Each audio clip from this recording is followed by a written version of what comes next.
Bienvenue sur Parole de grâce. C'est un programme qui vous est proposé par le blog pour couples chrétiens Mon couple, mes relations et qui vous est présenté aujourd'hui par Aïcha. Aujourd'hui, on continue la série sur les mensonges qui détruisent le mariage. Et on a vu déjà 3 mensonges précédemment.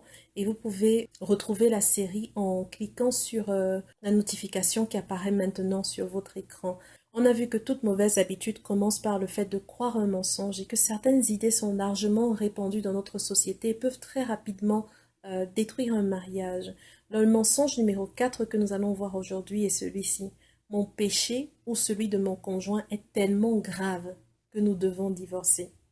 Bien-aimé, là encore, le fait de penser que le péché que vous avez commis ou le péché que votre conjoint a commis est trop grave et nécessite que vous divorciez, c'est un mensonge de Satan. C'est un mensonge de Satan. La vérité est que Dieu peut réparer nos échecs, quels qu'ils soient. La Bible nous recommande spécifiquement de nous pardonner les uns aux autres, comme Dieu nous a pardonnés en Christ. La plupart des gens qui pensent, qui croient que le péché de leur conjoint est tellement grave qu'ils doivent divorcer, c'est des gens qui ont été par exemple dans des situations d'infidélité conjugale.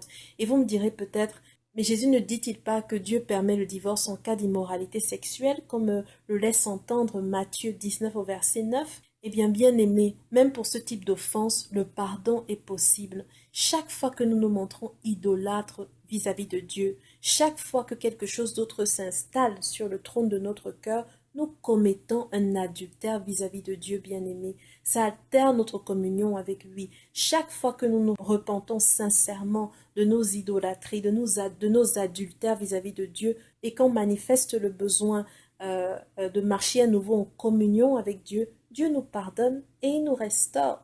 Au sujet du divorce, Christ disait que le divorce avait été autorisé aux hommes de l'Ancien Testament à cause de la dureté de leur cœur.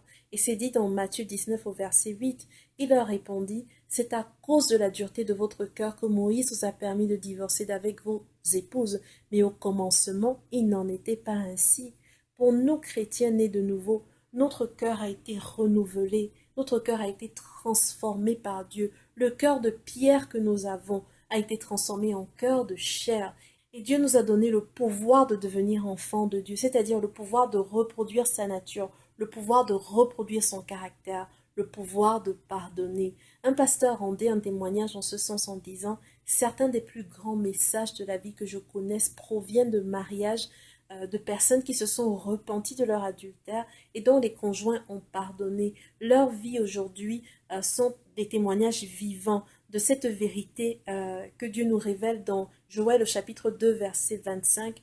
Oui, je vous dédommage pour les années qu'ont dévoré les sauterelles, les criquets, les grillons et vols de sauterelles, ma grande armée que j'ai envoyée contre vous. Bien-aimés, croire que votre mariage ne peut pas être restauré à cause de l'infidélité est un gros mensonge de Satan.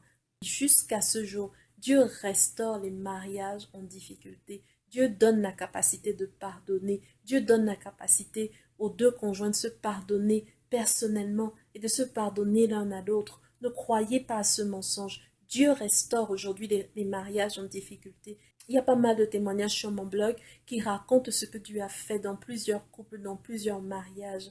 Et si vous avez besoin d'être encouragé dans ce domaine, n'hésitez pas à consulter le blog Mon couple, mes relations. Il y a plein de ressources qui vont vous encourager. Voilà, que Dieu vous bénisse et vous fortifie. Et je vous dis à très bientôt pour une nouvelle vidéo Parole de grâce.